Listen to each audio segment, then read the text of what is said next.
Hey guys, welcome back to another video, a chilly, wintry video as Manchester City beat West Ham 2-1 yesterday in the snowy conditions at the Etihad Stadium. It was really good, and today I'm going to run through 5 things that I took from that game. I really enjoyed it actually, even though it wasn't like a classic game. I just enjoyed it. Snow makes everything better, that's just a fact of life, and it made that game lots more fun too, and there's plenty to talk about, which I'm going to do just after I big up OneFootball, because OneFootball is absolutely awesome and it's helping support my channel. If you haven't already downloaded OneFootball, make sure to support my channel right now by clicking the link in the description and also getting yourself an absolutely fantastic app. It's the best football app on the market, bar none. All the stats and information, and of course all the breaking news from across the world of football, not just Manchester City, but it's the place where I go to get the stats at full-time, half-time, and in general when I'm thinking about Manchester City players and how they got on from my research and my videos. It's where I go. So if you want to help support my channel, you can download it via the QR code next to my face by getting your phone out and scanning it, or just clicking the link in the description. Do it right now. You will not regret it, I promise you.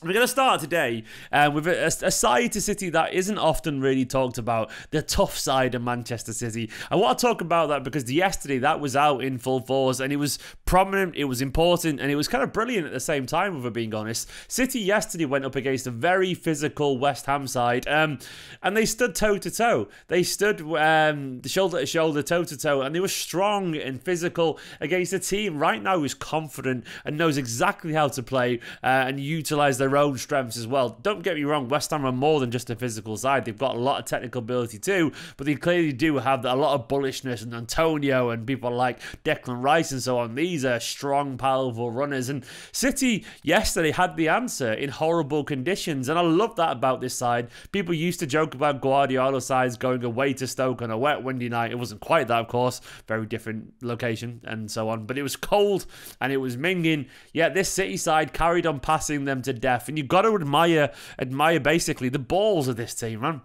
They're a gutsy side, and I love it. I absolutely love it.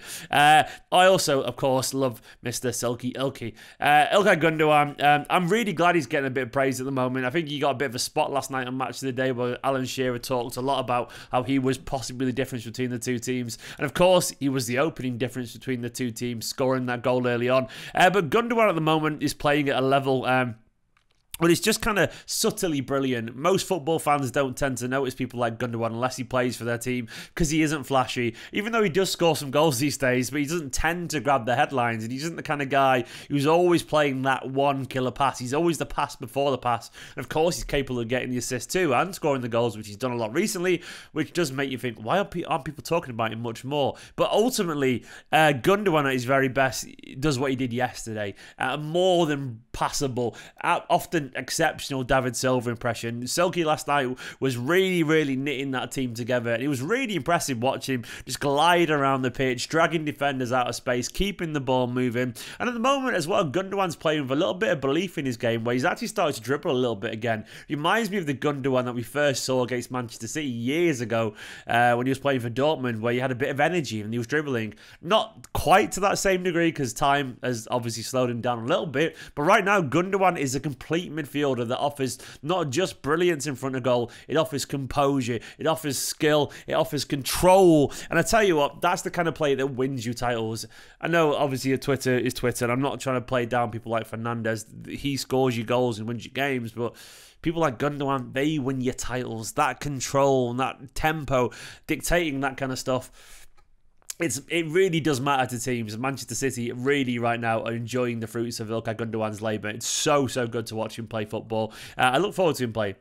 As I do John Stones. Now, I put Stones' chance here, not because obviously he needs a chance or anything like that, because we all know he's fantastic. But right now, I think it's fair to say that there's been some back and forth between the centre-back positions, and it's been a relatively open shop. It feels often like Guardiola just picks 2 names out of a hat, and they're the ones starting. Not that's the big problem, because we've got quality centre-backs, but it has been chop and change, chop and change, chop and change. And I want to see now how Stones reacts to this, because yesterday there was 2 reasons why Stones will get a chance. One, quite literally, because Laporte got himself suspended with another yellow card, and also because Laporte didn't play particularly well anyway in the first half. I'm going to give the credit to Laporte. He did get better in the second half, and he was part of a very tough back line for Manchester City, so I'll give him the credit for that. But Guardiola was having some stern words with him during the first half. But either way, even if he hadn't been suspended for this game, I suspect Stones would have got the start against Villa anyway.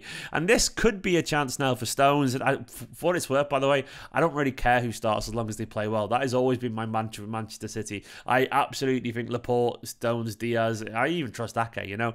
I think they're all quality centre-backs.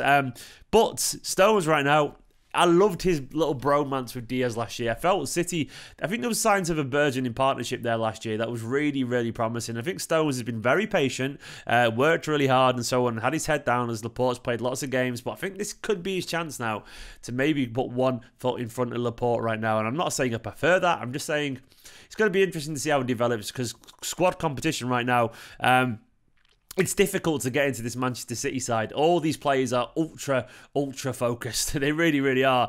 And it's the same for the next point I'm going to make as well about our forward form. Manchester City yesterday lined up with Riyad Mahrez, Gabriel Jesus and Raheem Sterling. And that was without, obviously, Grealish, De Bruyne and Phil Foden. 3 players that probably would have started if they'd been available. They might not have, but there's a real good chance of them starting these kind of games. And right now, we're in a very good position because all our forwards, they're kind of in good form. Even McAtee and Palmer, I've just watched the EDS and they were fantastic in that. So we've got those two.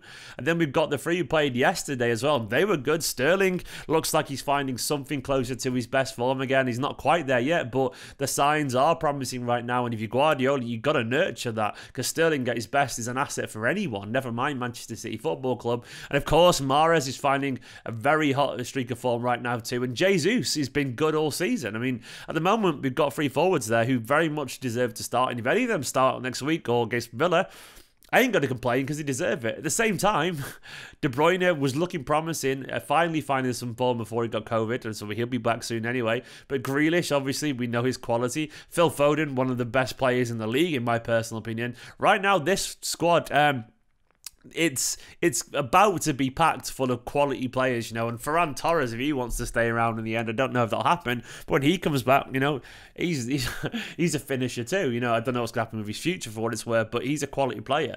I don't envy Guardiola at all of the next few weeks having to find a way to balance all these players, but it's good because we're obviously in the winter months now. It's a slightly lesser schedule with the Leipzig game not meaning anything. Of course, no Carabao Cup. It still feels too soon to say that, but of course those 2 games not really there.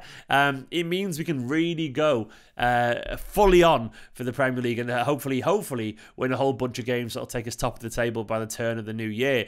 And that leads me to my final point. I think we are ready. I think we're ready to go on this run. I mean, it could be famous last words and we could lose against Villa and Watford and whatever.